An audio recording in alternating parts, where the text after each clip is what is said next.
Hey Rock Hill, Pastor Kyle here. I wanted to follow up yesterday's email with a brief video, just sharing a little bit of my heart for the Superior campus and church planting in general. On September 22nd, it marked the 16th year that my wife and I have lived in Duluth. I remember moving up, being filled with nothing but excitement and also a sense of foreboding. Is this going to happen? Are we going to see the dream become a reality?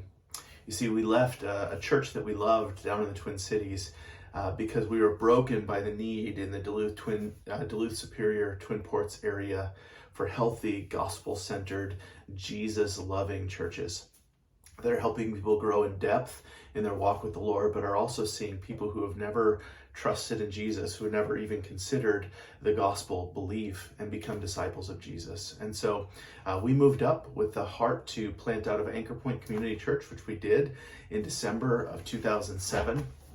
But the goal was never to plant just a church. The goal was to plant a church that planted other churches. You see, one of the best ways of reaching people who are far from God right now is by planting or starting churches, starting new communities of light. It gets more people involved in the mission of Jesus Christ.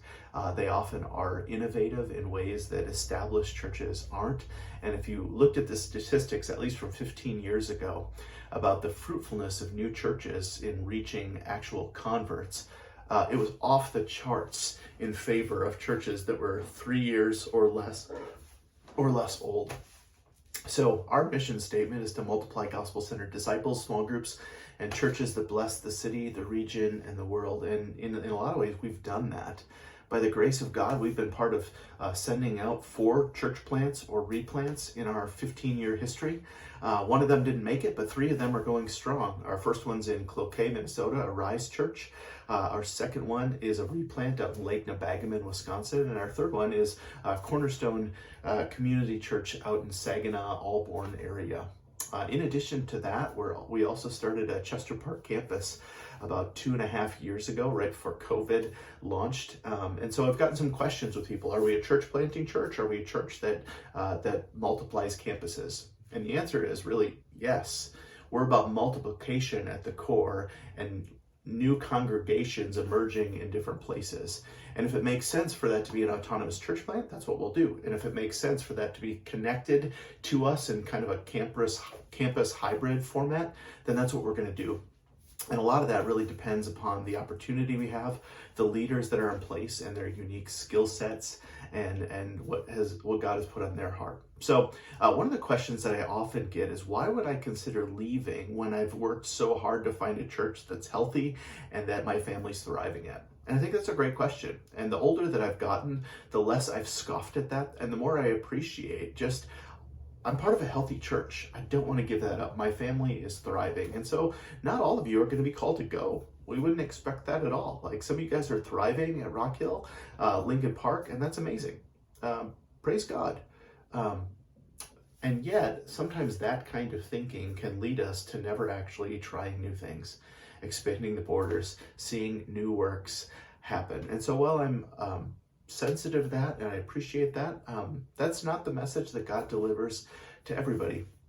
You see, we've got a building over in Superior that right now is sitting empty on Sunday mornings. We've got a lot of people that are driving over the bridge from Superior that might have an opportunity to start a new work over there that would be easier for their neighbors to come to, for their coworkers to come to. And so what we're asking is, if you work or live in Superior, would you just pray about it? Would you consider being part of this new Rock Hill campus over there? Now, the reason that it's a campus is, in a lot of ways, we don't know who the campus pastor or lead pastor is going to be yet. And so we've got a bunch of gifted, godly preachers that we saw over the summer that we want to give them opportunities to continue to do that. And so why not take advantage of what we have and see what God does? I think the plan will emerge more clearly as we take some steps forward, but in order to do that, we have to take some steps forward. So We've already got about 30 people that have expressed interest in being part of that. I just would ask that you would consider that. So here's kind of the plan in a nutshell. We're going to meet on Sunday afternoon, twice in October, twice in November, and then shift it to Sunday mornings in December to kind of work out the kinks with the goal of trying to launch something in January. And so if you're interested in that, if you're at least curious about that, would you just reach out to me or come on October 9th at 12:30. We're going to just have a potluck lunch. It's going to be informal. We're going to get to know each other. We're going to lay out the mission and the vision of that, and then who kind of does what. And so that really, in a nutshell, is what we're doing. We don't want to overthink it at this point, but we do want to see God move and work. Love you guys, and look forward to talking more.